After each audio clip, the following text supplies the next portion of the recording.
To the living I am gone, to the sorrowful I will never return. To the angry I was cheated, but to the happy I am at peace. And to the faithful I have never left. I cannot speak, but I can listen. I cannot be seen, but I can be heard. So as you stand upon a shore gazing at a beautiful sea, as you look in awe at the mighty forest, remember me. As you look upon a flower and admire its simplicity, remember me. Remember me in your heart, your thoughts, your memories of the times we loved, the times we cried, the times we fought, the times we laughed. For if you always think of me, I will never be gone. It's kind of neat.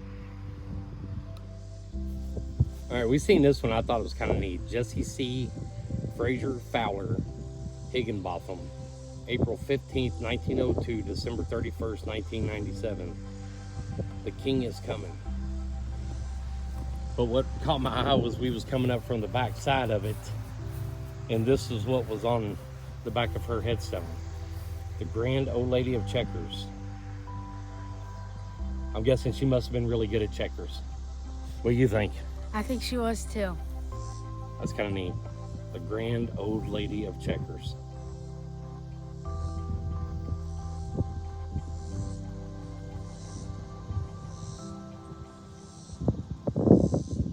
It's a big cemetery for the area.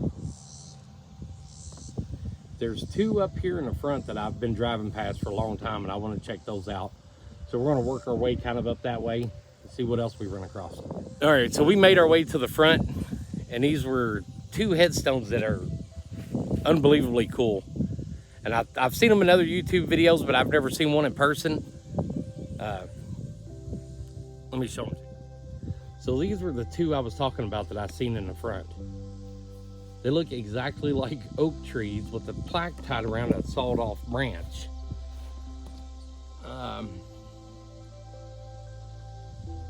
Can't make out the name, but born 1838 and died July 17th, 1905. But even the top of it looks like the tree bark is peeling off of it. Those are so cool. I seen them from the road a couple weeks ago and knew I had to stop and get them in video, but those are really neat, really unique, and I thought they would be a whole lot newer, but they're not. Those are really old, 1905, and that one was 1882, and they're both totally unique. The branches are different. There's more bark peeling off the top of this one. That is just really cool. I like that one. That's neat.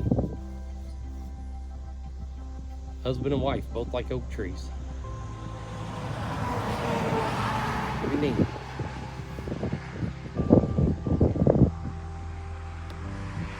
Nancy Long, wife of Noah Long, born October 17th, 1829 or 28, and died April 15th, 1872.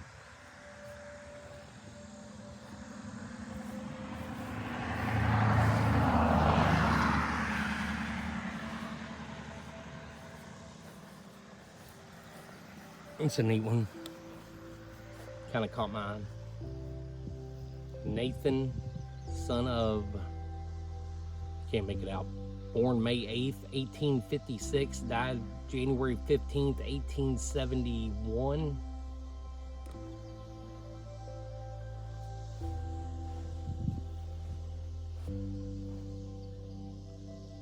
There's some pretty cool tombstones in this one. There's some old ones, a lot older than what I thought they would be, being right here on the side of the road.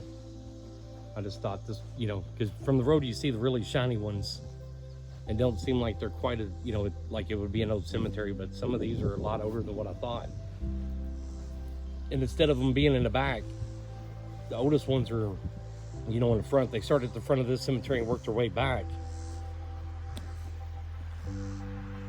And like I said before, so many of these cemeteries are full of children born July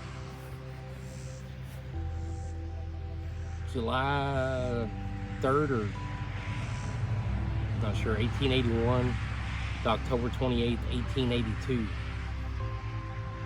So rough to have been a child back then.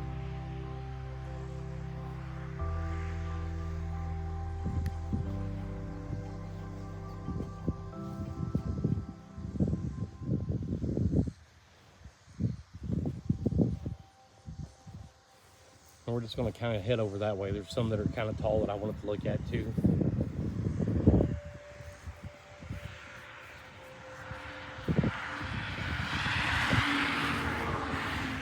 This one's kind of neat.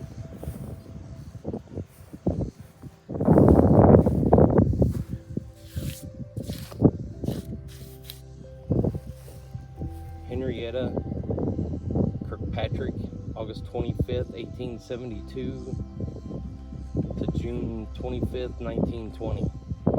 And there was a lot more that went with that one, but over the years it's kind of been covered up with grass and debris. You can see there was, kind of a monument underneath of that.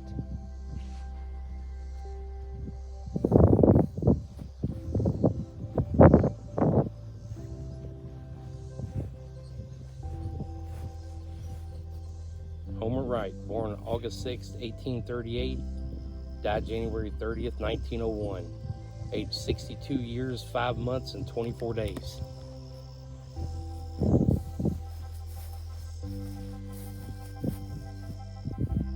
Extremely close together.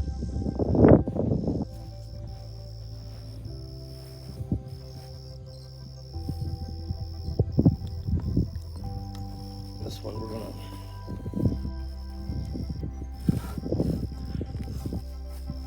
if I can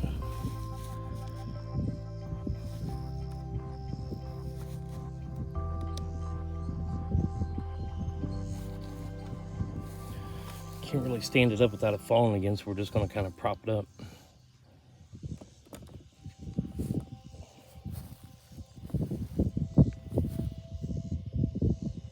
I'm not sure who he was, but he deserves for his headstone to at least be facing up.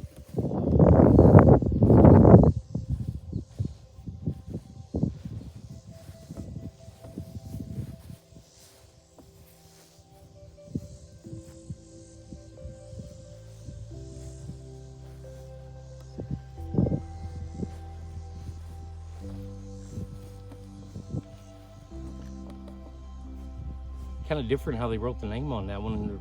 Somebody went back and wrote it back in. Robert Sindley, born November 26, 1906, and died December 29th, 1906.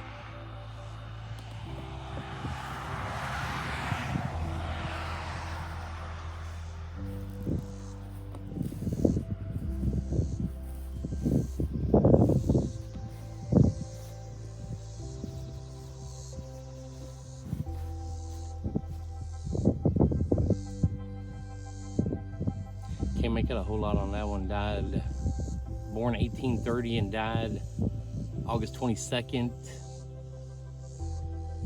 I believe it's 1903 maybe.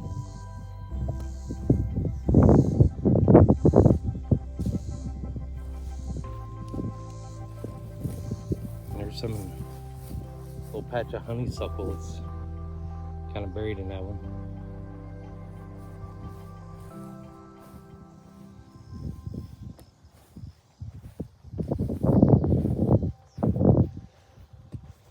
That one right there, that tall one I want to look at. There's a couple over here I'd like to see too.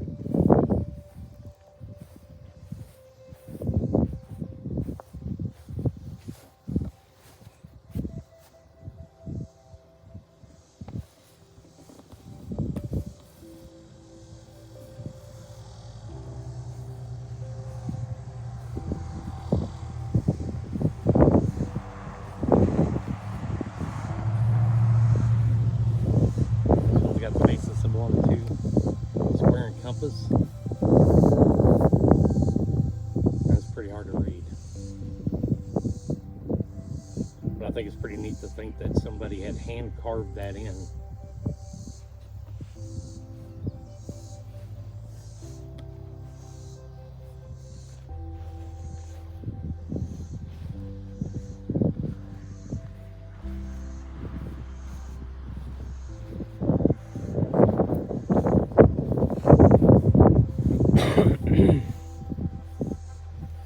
That one's pretty close to sliding right off its top. If I thought I could wrestle it back up her and get it back up her, right, we'd try, but I'd hate to be the one that knocked it over, but it weathered really pretty. I love the weathering on that, how it weathered from, you know, from that side where the moss and this side here just stands out so white. It caught my eye. Along with the two that look like a tree coming down the road. Olive, wife of W.F. Price, born April 9th, 1865, and died December 24th, 1893. And that's his headstone. William F. Price, husband of Olive Ann Bell Price, 1861 to 1931. So I'm guessing that probably his first wife.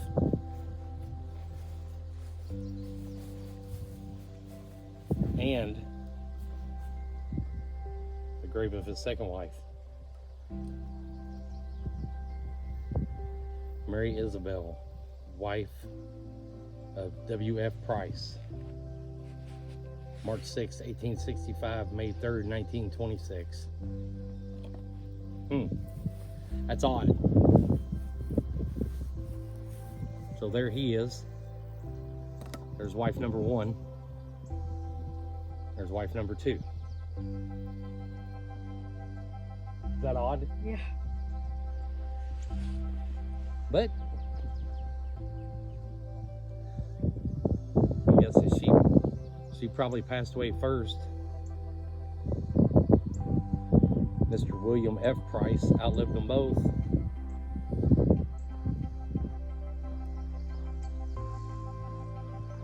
And that one's awful close. I'd have to say they're probably related somehow. Definitely different. Definitely unique.